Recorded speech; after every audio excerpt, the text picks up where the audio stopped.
Dictation 100 शब्द प्रति minute. Ready start. माननीय सभापति महोदय, मैं इस सदन में अपने विचार रखने के लिए खड़ा हुआ हूँ। पहले की सरकारों के समय में विकास के कामों पर अधिक ध्यान नहीं दिया गया, जिसके कारण गरीबी बढ़ी है। ऐसी गरीबी जब हम स्वतंत्र नहीं थे तब अवश्य देखने को मिलती थी, लेकिन स्वतंत्रता के पश्चात में पहली बार ऐसी गरीबी देश के किसी भाग में देख रहा हूँ। देश के विकास के कामों को बढ़ाकर ही ऐसी गरीबी हम हटा सकते हैं। हर संभव कोशिश से उद्योगों के कर्मचारियों को आप अच्छा वेतन देते हैं और उन्हें रहने का अच्छा स्थान देते हैं, फिर भी घाटा होता है और देश का नुकसान होता है। कारण क्या है?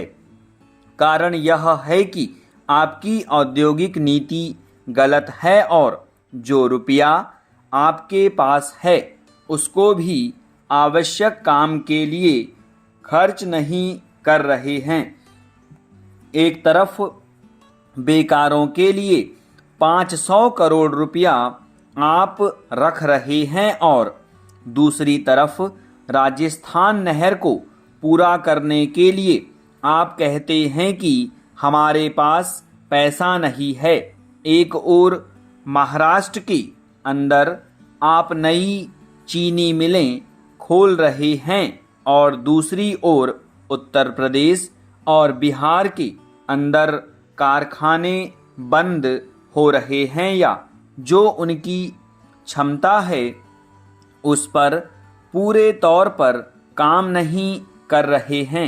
यह कोई औद्योगिक नीति नहीं है। पैरा उपाध्यक्ष महोदय, यह कहना ठीक नहीं है कि हमारी औद्योगिक नीति सफल हुई है।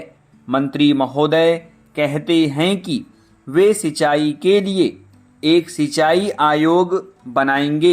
यह अच्छी पहल है, मगर सिंचाई की क्या हालत है हमारे देश के अंदर, यह भी तो देखिए। जिस समय हमारे देश में कोसी बांध का काम शुरू हुआ था, उस समय एक और बड़ा बांध पूरा कर लिया था।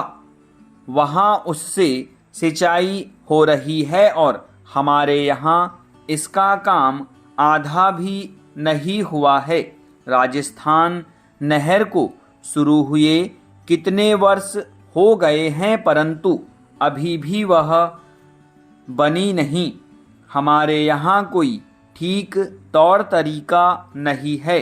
मंत्रियों और सांसदों के मकानों के लिए करोड़ों रुपये निकल सकते हैं, मगर देश के उद्योग के लिए, देश के किसानों और मजदूरों के लिए जो रुपया चाहिए वह नहीं मिल सकता। उसके लिए रुपया नहीं दे सकते हैं। यह कोई औद्योगिक नीति नहीं है। मैं कल सदन को बता रहा था कि कुछ सड़कें विश्व बैंक की सहायता से बनने वाली थीं, लेकिन उन पर काम आज तक शुरू नहीं हो सका है। काम शुरू होना तो दूर की बात है, सड़कें कहाँ और कितनी बनने वाली हैं इस पर भी कोई ध्यान नहीं दिया जाता है। पैरा माननीय सभापति महोदय, मैं सदन से कहना चाहता हूँ कि देश में अनाज के भंडारण और परिवहन की बेहतर व्यवस्था बनाई जाए। भंडारण एवं परिवहन के दौरान अनाज के नुकसान को कम किया जाना भी उत्पादन बढ़ाने के बराबर होता है।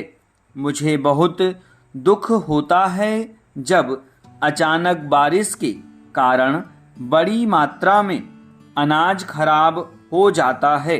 इसको रोका जाना बहुत ज़रूरी है। खेती में फसल कटने के समय से ही सुरक्षा के इंतजामों के बारे में सरकार को कारगर कदम उठाने चाहिए। स्टॉप।